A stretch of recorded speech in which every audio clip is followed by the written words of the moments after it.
کہ میں یہی کہنا چاہتا ہوں، ابھی جس نے سوال کیا تھا وہ حضرت آدم کے متعلق، یہ بات بھی ہمارے یعنی لوگوں کے درمیان جو مشہور ہے وہ اس طرح پیش کرتے ہیں کہ گویا اسلام یہ کہتا ہے کہ حضرت آدم علیہ الصلاۃ والسلام کی اولاد بھائی بہن آپس میں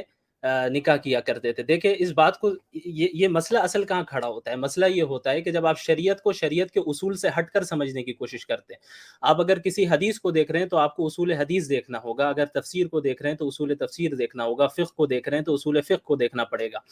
جہاں تک جیسا کہ عاصم افتخار صاحب نے بھی کہا کہ یہ ہم حتمی طور پہ نہیں کہہ سکتے، تو سیدھی سی بات یہ ہے کہ اسلام ہرگز یہ نہ کتاب اللہ میں نہ صحیح احادیث میں، صحیح روایتوں میں کہیں اس کا ذکر نہیں ملتا کہ حضرت آدم کے بعد نسل کس طرح چلی، شادیاں کس طرح ہوتی تھی، کس طرح نہیں ہوتی تھی۔ ہاں البتہ اسرائیلی روایتیں بعض ملتی ہیں جس میں اس کا ذکر ہے، جو صورت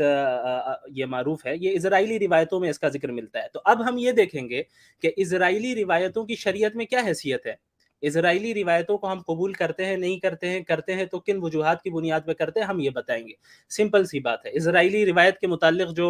علماء کا جس بات پر اتفاق ہے وہ یہی ہے کہ اسرائیلی روایتوں سے وہ باتیں جو ہماری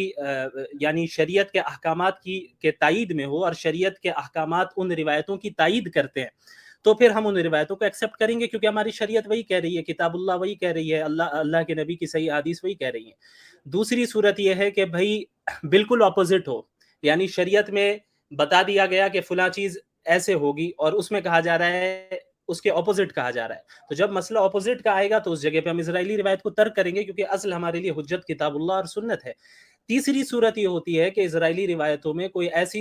یعنی ایسی بات کہی جا رہی ہے جس پر کتاب اللہ اور صحیح احادیث خاموش ہے، مثلا یہی حضرت آدم علیہ الصلاۃ والسلام کے بعد نسل کس طرح چلی، کیا بھائی بہن کا آپس میں نکاح ہوتا تھا نہیں ہوتا تھا، تو کتاب اللہ اس پر خاموش ہے، صحیح احادیث اس پر خاموش ہے۔ تو ایسی اسرائیلی روایتوں کا کیا حکم ہے؟ اس میں ہے کہ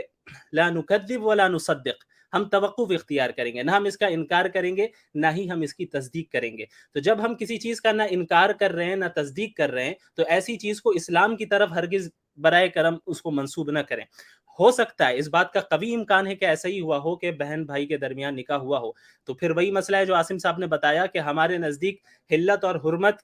اللہ کے احکامات پر مبنی ہے، یعنی اللہ نے جب حکم دیا یہ جائز ہے تو جائز ہے، اور جب کہا کہ یہ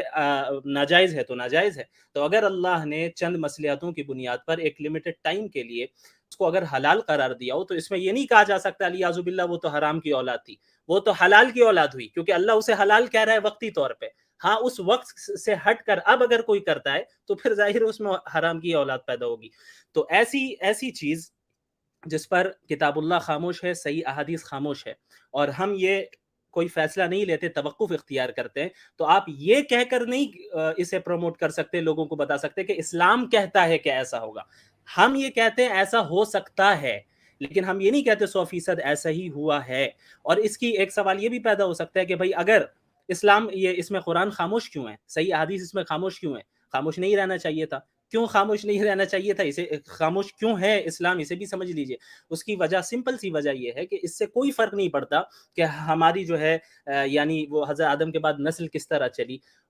اس کا علم حاصل کرنے سے نجات کا اس پہ کوئی فرق نہیں پڑتا۔ نجات تو ایمان اور اعمال صالحہ کی بنیاد پہ، ہمیں اس سے فرق نہیں پڑتا کہ بھائی آدم علیہ السلام کی اولاد میں آپس میں نکاح ہوا تھا یا نہیں ہوا تھا۔ تو قرآن جو ہے ہدایت کی کتاب ہے، انبیاء کو بھیجا گیا آخرت کی زندگی کو کس طرح ہمیں درست بنانا ہے، ان چیزوں کو ہم اپنی زندگی میں کیسے نافذ کریں، یعنی جو عملی چیزیں ہیں ان سے قرآن کا اور احادیث کا تعلق ہے۔ اس لیے اس کی کوئی ضرورت نہیں تھی کہ قرآن یہ بتاتا کہ حضرت آدم کے بعد نسل کس طرح چلی۔ جی جزاکم اللہ خیر۔